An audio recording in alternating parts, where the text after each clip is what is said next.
Hello guys, welcome back to my channel. तो आज के আমি যে রেসিপিটি শেয়ার করতে যাচ্ছি এটি খুবই মজার ও খুবই ইউনিক একটি রেসিপি। ডিমের রোল তো আমরা কম বেশি সবাই খেয়েছি। তো আজকে তৈরি করব ডিমের কাঠি রোল ফ্রাই। তো তার জন্য প্রথমেই আমি নিয়ে নিচ্ছি দুটো সেদ্ধ ডিম। আর সেদ্ধ ডিম দুটো আমি খুব ভালোভাবে পরিষ্কার পানি দিয়ে ধুয়ে ঠান্ডা করে নিয়েছি। ডিমটা ঠান্ডা করা হয়ে গেলে আমি একটি ছুরির সাহায্যে খুবই আলতো হাতে ডিমের কুসুমটি ধরে একটু স্লাইস করে কেটে নিব। বেশি মোটা না আবার বেশি চিকনও না, তো এভাবে কেটে নিচ্ছি। তো এখানে টোটাল 10 পিস ডিমের স্লাইস হয়েছে। তো এখন আমি নিয়ে নিচ্ছি একটা শাসলিক কাঠি, দেখুন। আর এটাকে কিন্তু আমি 10 মিনিটের মতো ঠান্ডা পানিতে ভিজিয়ে রেখেছিলাম। তারপরে আমি যে ডিমের স্লাইসগুলো করেছিলাম ওগুলোকে একটি একটি করে শাসলিকের যে কাঠি ওর ভিতরে ঢুকিয়ে দিচ্ছি। আর এগুলোকে খুবই সাবধানে ঢুকাতে হবে, নাহলে কিন্তু ভেঙে যাবে। তো ঢুকানো হয়ে গেলে এরকমভাবে একটু চেপে চেপে দিতে হবে, গায়ে লাগিয়ে লাগিয়ে দিতে হবে যাতে ভেঙে না যায় বা খুলে না যায়।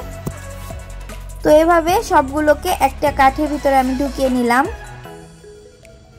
অন্যদিকে আমি বেসনে একটা ব্যাটার তৈরি করেছিলাম, আর এটা একটু ঘন করে করেছি। তো সেটা এখন আমি এই ডিমের উপর থেকে দিয়ে দিচ্ছি।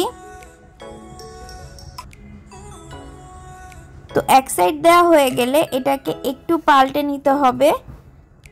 তারপর একটি চামচের সাহায্যে যেই সাইডে বেসনে ব্যাটারটি লাগেনি সেটা দিয়ে দিতে হবে। দিয়ে আমি আলাদা সাইডে ব্রেড ক্রাম্বস রেখেছিলাম, তার ভিতরে এটাকে একটু ডিপ করে নিব।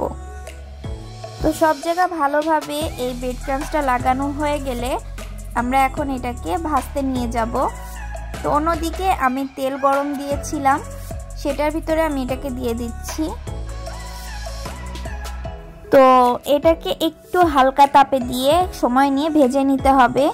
ভাজা হয়ে গেলে এটা খেতে কিন্তু খুবই ক্রিস্পি লাগে। তো এরকম ব্রাউনিশ ব্রাউনিশ কালার হয়ে আসলে এটাকে আমরা কেটে নিচ্ছি, দেখুন।